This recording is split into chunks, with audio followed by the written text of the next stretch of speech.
오늘은 예수의 생애에 전통의 옷을 벗기는 예수에 대해서 말씀드리겠습니다. 무슨 일이든지 반복하다 보면 습관이 되고 사회가 반복하는 일은 관습이 됩니다.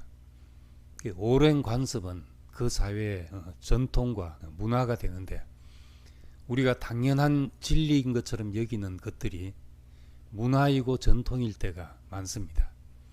하지만 전통과 문화는 한 사회의 집단적인 습관이라고 볼 수가 있습니다.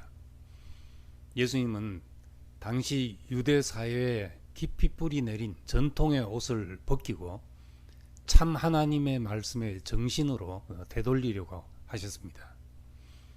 마태복음 15장 1절에서 9절 말씀에 보면 이 바리새파 사람들과 율법학자들은 제자들이 손을 씻지 않고 음식을 먹어서 장로들의 전통을 어긴다고 예수님께 비난했습니다. 팔레스타인 지역은 먼지가 많고 음식 습관이 커다란 빵을 손으로 찢어서 먹기 때문에 식사 전에 손 씻는 것이 관습이 되었습니다. 장로들의 전통은 모세의 율법을 더 철저히 지키기 위해서 세부적인 실행 규칙을 만든 것입니다. 이것이 후일에 집대성된 것이 탈무드입니다. 유대인들은 손을 씻을 때 물의 양, 물을 붓는 방법, 손의 자세 이런 것까지 세세한 규례가 있었습니다. 제자들은 이것을 무시하고 그냥 음식을 먹었던 것입니다. 예수님이 손 씻는 것을 반대하신 것이 아닙니다. 사람의 전통이 마치 말씀인 것처럼 여기는 것을 지적하신 것입니다. 예수님은 그들이 장로들의 전통을 지켰는지는 모르지만 그보다 훨씬 중요한 하나님의 말씀을 어기는 잘못을 범하고 있다고 책망하셨습니다. 그들의 전통과 하나님의 말씀의 본질을 구분하신 것입니다. 그 예로 십계명에 내 부모를 공경하라는 말씀이 있는데 장로들의 전통에는 고르반이라는 전통이 있습니다. 고르반은 하나님께 바치는 물건이란 뜻입니다. 하나님께 바친 물건이라고만 하면 부모를 섬기는 것보다 우선한다고 가르쳤습니다. 그래서 부모를 섬기기 싫을 때 하나님께 드려졌다, 하나님께 드릴 물건이다 이렇게 말하고 부모를 섬기지 않아도 됐던 겁니다. 그 뒤에 그렇게 해놓고 꼭 드려야 된다는 조항이 없었기 때문에 장로들의 규례를 통해서 자기들의 욕심을 채우는 일을 했던 것입니다. 나라든지 교회든지 살다 보면 문화가 생겨납니다. 한국에 기독교가 처음 들어왔을 때 선교사들은 제사 지내는 것을 보고 문화라고 생각하지 못하고 우상 숭배라고 생각했습니다. 그래서 제사를 못 지내게 해서 그것 때문에 수많은 사람들이 죽었습니다. 지금 생각하면 진리를 사수하느라고 죽은 것이 아니라 문화적인 충돌 때문에 죽은 것입니다. 한국 초기 교회 예배당에 모였을 때 남녀 7세 부동석이라는 전통 때문에 담요로 가운데를 가리고 남자 여자 따로 앉아서 예배를 드렸습니다. 시간이 지나서 담요를 치우자 거센 반발이 있었습니다. 또 경제적으로 좀 발전을 해서 바닥에 앉아서 예배를 드리다가 의자에 앉을 때도 역시 거부감을 갖는 사람들이 있었고 복음성가 열풍이 불면서 기타와 밴드가 교회에 들어올 때도 보수적인 교회에서는 강한 거부감을 나타냈습니다. 사람들은 오랜 관행을 당연하게 생각하다 보니까 그 관행의 처음 정신을 잊어버리게 되는 것입니다. 하나님의 말씀은 하나님이 지으신 사람이 얼마나 소중한지를 말해주고 있습니다. 안식일이라는 정말 중요한 법도 안식일이 사람을 위해 있는 것이지 사람이 안식일을 위해 있는 것이 아니다. 예수님께서는 그렇게 말씀하심으로써 안식일의 정신을 되찾으신 것입니다. 사람의 가치와 용도, 이것을 우리에게 알게 하고 살 소망을 주는 것이 하나님의 말씀입니다. 그런데 사람이 만든 전통은 사람을 위한다고 하면서 오히려 짐을 지우고 겉으로 나타나는 행위의 사람을 가두고 맙니다. 그렇게 되면 사람을 살리는 소중한 정신이 사라지게 됩니다. 하나님의 말씀은 사람을 위한 말씀이고 사람을 살리기 위한 말씀입니다. 그래서 시편 19편에 보면 여호와의 율법은 완전하여 영혼을 소성시킨다고 했습니다. 말씀의 본질 안으로 들어가면 늘 사람을 살게 하는 것이 있습니다. 그렇지만 그것이 계명이 되고 전통이 되면은 사람을 틀에 가두게 됩니다. 요한복음 8장 32절에 진리를 알지니 진리가 너희를 자유케 하리라 말씀했습니다. 하나님의 말씀을 온전히 이해하면 사람은 계명에서 자유로워지고 얽매인 것에서 자유롭게 됩니다.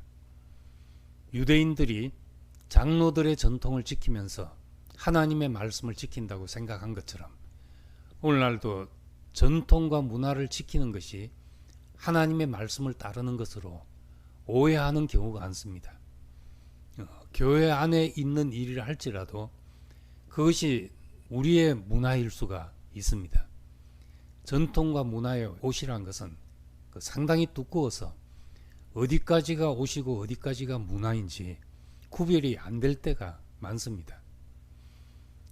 캐나다에서 교회 모임을 처음 시작할 때 문화적인 차이로 많은 어려움을 겪었습니다. 구성원 중에는 어릴 때부터 캐나다 이민 와서 완전 캐나다 사람이 된 사람도 있지만 뒤늦게 이민을 와서 캐나다 살지만 한국 사람의 문화로 살아간 사람들도 있습니다. 이 사람들이 성격의 충돌, 입장의 충돌, 문화의 충돌로 많은 과정을 겪고 지나가게 됐습니다. 여러 일들을 겪은 다음에야 문제가 본질적인 것이 아니고 문화적 차이라는 것을 알게 됐습니다. 교회 안에서 사람들이 왜 힘들어 했는가? 나는 내가 살아오는 방식과 문화를 교회 생활을 잘하는 것으로 생각하고 사람들에게 강요하고 있었구나. 나 역시 내 방식 때문에 사람들의 마음을 제대로 이해하지 못한 경우가 많았던 것입니다. 표면적인 것에 매이다 보니까 사람의 마음을 헤아리지 못하는 경우가 많았습니다. 나에게는 쉽고 당연한 것이라 할지라도 어떤 사람에게는 힘든 일일 수 있다는 것을 미처 깨닫지 못하는 경우가 허다했습니다. 바리새인들이 제자들에게 왜 손을 씻지 않고 장로들의 전통을 어기냐 하고 꾸짖는 것과 똑같은 일을 저도 했던 겁니다. 하나님의 말씀은 흙으로 지어진 사람에게 생기를 불어넣는 일이고 보시기에 심히 좋았다 하시는 그 마음을 나타내는 일입니다. 문화와 전통의 껍질이 두꺼울수록 사람의 마음은 만져지지 않고 행위만 생각하기 쉽습니다. 본래는 무엇이었는지를 기억하지 못하면 전통의 옷에 덮여서 본질을 망각하게 됩니다. 공동체 안에서도 같은 일을 반복하다 보면 그 안에서는 너무나 당연하고 편한 일인데 새로 오는 사람들에게나 외부 사람들에게는 낯선 벽이 될 수 있습니다. 내게 익숙했던 것들이 나의 문화와 전통일 뿐이구나 하고 알게 되면 나와 아주 다른 사람을 만날수록 나를 내려놓게 됩니다. 그래서 본질에서는 일치를, 비본질에서는 자유를, 다른 모든 것에서는 자비를, 이런 말이 나오게 됐습니다. 그것은 전통과 문화를 무시하라는 말이 아닙니다. 그것의 본래 정신을 알면 옷을 입고 벗듯이 자유로울 수가 있게 됩니다. 하나님은 사람을 외모로 보지 않는다고 했습니다. 외모라는 것은 단지 생김새만 아니라 그 사람의 생각과 지식과 습관과 문화와 종교까지도 다 사실은 외모입니다. 히브리서 4장 13절에 보면 우리의 결산을 받으실 이의 눈앞에 만물이 벌거벗은 것 같이 드러난다 했는데, 표면적인 것을 다 드러내고 서로 있는 그대로의 모습을 볼 수 있게 된다면 우리는 하나님도 사람도 더 깊이 만나게 될 것입니다.